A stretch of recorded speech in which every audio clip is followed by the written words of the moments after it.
የዓለማችን አስገራሚና በብዙ ነገሮች የተሞላች ሀገር ጃፓን መሆኗን ስንቶቻችሁ ታውቃላችሁ? በጃፓን የባቡር ፍጥነት የመሬት መንቀጥቀጥ ከሚፈጠርባት፣ ሰዎች ከእስር ቤት ሲለቀቁ እዛው እንቆይ መልሱን የሚሉባት፣ ስልኮትን ጥለው ቢሄዱ ስርቆት የማይታሰብባት ሀገር፣ በቴክኖሎጂ ረገድ የነገውን ዛሬ የምትኖረውን ጃፓን ያልሰማችሁትና የምትገረሙባቸውን ነገሮች በዛሬ ቪዲዮ እናያለን። ሰብስክራይብ፣ ላይክ፣ ኮመንት በማድረግ እንዳይረሳ።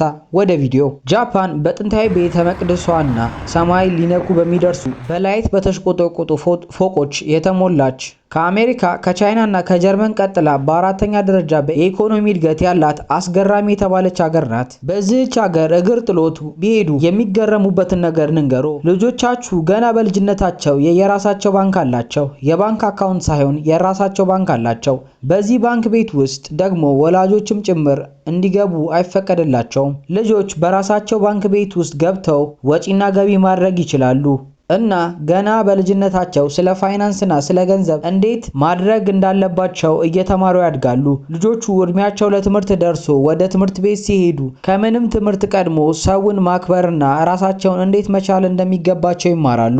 ለምሳሌ ተማሪዎቹ የራሳቸውን ክፍል ራሳቸውን የሚያጸዱት፣ በዚህም ጽዳት፣ የግሩፕ ስራን እንዲሁም ከሰው ጋር መግባባትን፣ ጓደኝነትን ያፈራሉ። ለምሳሌ ተማሪዎቹ የራሳቸውን ክፍል ራሳቸውን የሚያጸዱት፣ አልጋቸውን ያነጥፋሉ፣ ጥርሳቸውን ይቦርሻሉ። በዚህም ላይ የተለያዩ ስፖርቶች እንዲሰሩ ይደረጋሉ። በዚህም ጽዳት፣ የግሩፕ ስራን እንዲሁም ከሰው ጋር መግባባትና ጓደኝነትን እንዴት ማዳበር እንዳለባቸው ይማራሉ። በጃፓን ውስጥ የምትገዛቸው ምግቦች ጣፋጮችም ሆነ ኩኪሶች መልኩም ሳይዙም ልክ ፖስተሩ ላይ እንዳለው እኩል መሆን አለበት። አምራቹ ይህን ሕግ ተላልፎ ከተገኘ ትልቅ ካሳን ይከፍልበታል። በዚህም ደግሞ ማንኛውም ዜጋ አይጭበረበርም ማለት ነው። ጃፓን እጅግ ሰላማዊ ሀገር ስለሆነች ሕፃናቶች እንኳን ወደ ትምህርት ቤት በሚሄዱበት ጊዜ ራሳቸውን በራሳቸው ችለው ነው ያለማንም እገዛና እርዳታ ምናልባትም ባስና ባቡርን መጠቀም ካለባቸው ብቻቸውን ይሄዳሉ፣ ብቻቸውን ይመለሳሉ።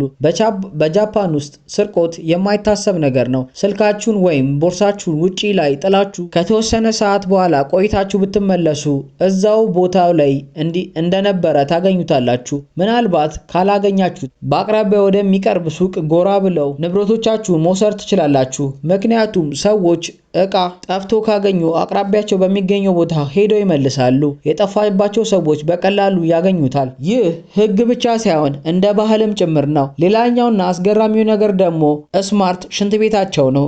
ሽንት ቤቱ አውቶ ክሊኒንግ አለው።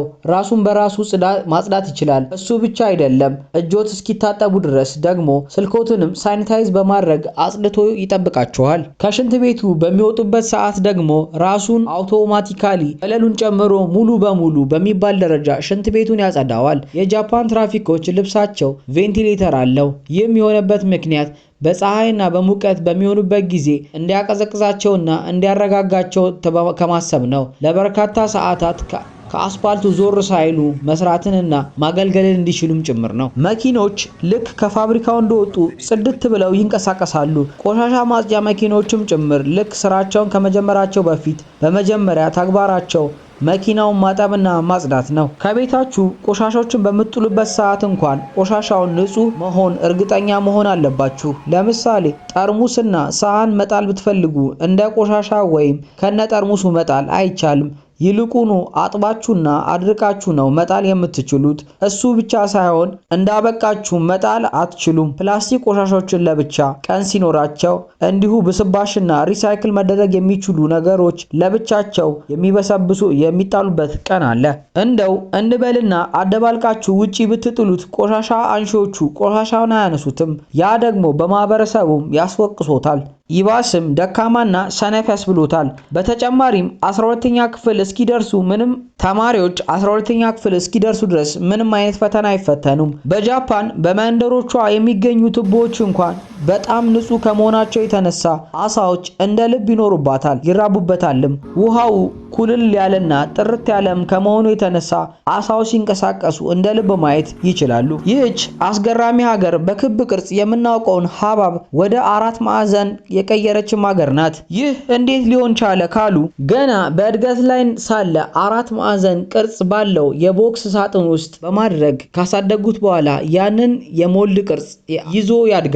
ይህም ጥቅሙ በፍሪጅ ውስጥ ለማስቀመጥ እንዳያስቸግርምና ለማርኬቲንግም ጭምር ነው። በጃፓን ሌላኛው አስገራሚና እብደት የሚመስለው ነገር እንበልና በዚች ሀገር በስራው በላይፎ በተለያዩ ነገሮች ጭንቀት ምክንያት ትራውማ፣ ዲፕሬሽን፣ ከስራ መባረር፣ ከቤተሰብ መጣላት የተለያዩ ነገሮች ካጋጠሙት ከ6 ወርና ከዚያ በላይ ምናልባት 10 ዓመታትም ጭምር ራስዎን ከማህበረሰቡ አግልለው መኖር የሚችሉበት ስርዓት አለ።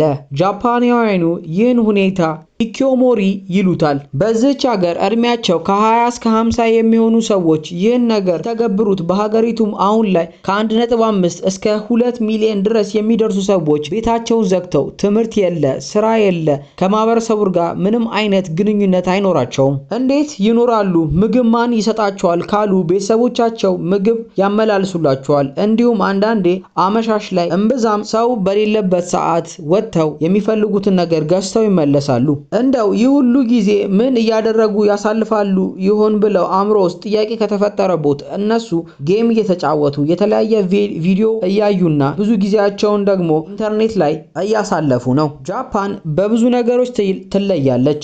በጃፓን አስተናጋጆች ያበቃላቸው ይመስላል። በትላልቅ ሆቴሎች፣ በካፌዎች፣ በሬስቶራንቶች፣ በኮፊ ሾፖችና በተለያዩ ቦታዎች አስተናጋጆች የሚሆኑት ሮቦቶች ናቸው። በዚች ሀገር እንደኛ ሀገር ጉንፋን ይዞት የተጠቀለለ ናፕኪን መያዝ አይጠበቅቦትም። በዚች ሀገር ኪኒን የምትመስል ሶፍት ውሃ ውስጥ ሲነክሯት እየተለቀች በመምጣት ሶፍት ትሆንሎታለች። በጃፓን ለስጦታም ሆነ ለልደት ኬክ ሲያዙ ቢላም ጭምር ይሰጡታል። በዚህም ቢላውም ቢሆን በቂ አይደለም ብለው ሻማውን ለማብራት የሚያገለግል ክብሪትም ተጨምሮ ይሰጡታል። ጃፓን በአስገራሚነቷ ቀጥላለች። በዚች ሀገር ጥቁር እንቁላል ይገኛል። ይህን እንቁላል ከበላችሁ 7 ዓመት የመኖር ጊዜ ይጨምርላቸዋል ብለው ያምናሉ።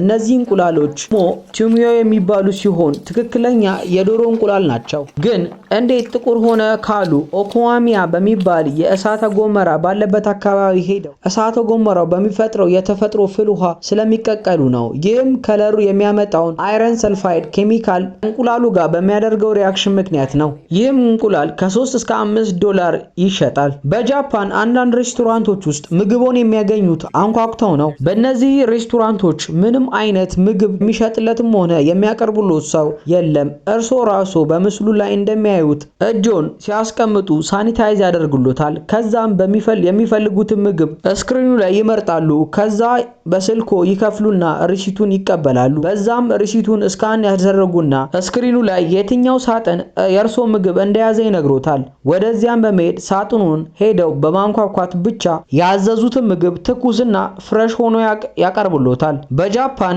ገና መንጃ ፈቃድ አውጥተው መኪና ሲነዱ ቢጫና አረንጓዴ ከለር ያለው ስቲከር በመኪናው ጀርባ መለጠፍ ግድ ይሎታል። ይህም ከኋላ የሚመጣውን አሽከርካሪ እንዲጠነቀቅ ስለሚረዳው ነው። በሌላም እድሜያቸው ከ70 በላይ የሆኑ ሰዎች መኪና ሲያሽከረክሩ የተለያየ አይነት ስቲከር ይለጥፋሉ።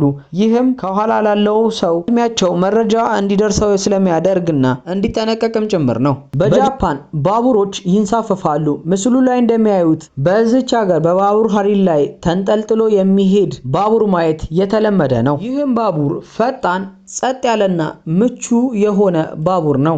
በሌላም በዓለማችን እጅግ በጣም ፈጣን ባቡር በዚች ሀገር ይገኛል። ይህ ባቡር ኤልኦ ሲሪየስ ሱፐር ኮንዳክቲንግ ሜግሌቭ የሚባል ባቡር ሲሆን በፍጥነቱ ወደር አልተገኘለትም። በሰዓት 603 ኪሎ ሜትር ፐር ሃወር የሚወነጨፈው ባቡሩ ከጃፓን ዋና ከተማ ቶኪዮ እስከ ናጊዮታ ወደሚባል ሌላኛው የጃፓን ከተማ 342 ኪሎ ሜትር የሚርቅ ሲሆን የሚረቀው መንገድ በ40 ደቂቃ ብቻ ይህ ባቡር ይገባዋል። ይህ ባቡር ብቻ ሳይሆን የሚወነጨፍ ጥይትም ነው። በመጀመሪያ የነበረው ዲዛይን አፍንጫው አካባቢ ልክ ስላልነበረ በፍጥነት ዋሻዎች ውስጥ ሲገባ የታመቀው አየር የፍንዳታ ድምጽ እያሰማ ስላስቸገረ በድጋሚ አፍንጫው አካባቢ 15 ሜትር የሚረዝም ርዝማኔ ያለው ሹል ቅርጽ ያለው ባቡር አድርገው አሻሽለውታል።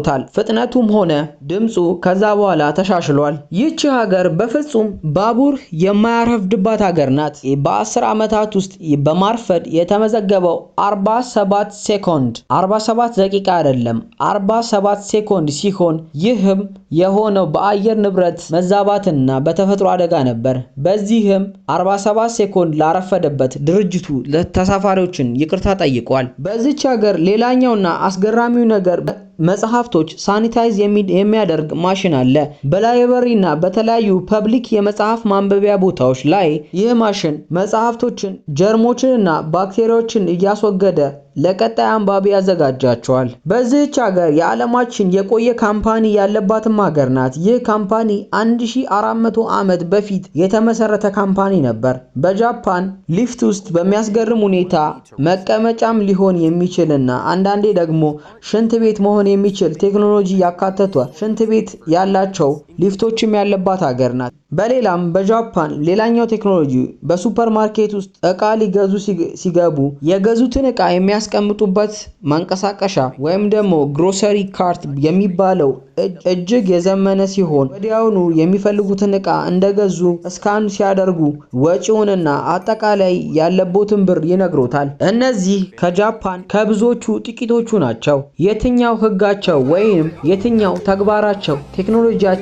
አስገረማችሁ? ኮሜንት ላይ ጻፉልኝ። ሰብስክራይብ ላይክ ማድረግ እንዳይረሳ። እኔ በዚያው አበቃው።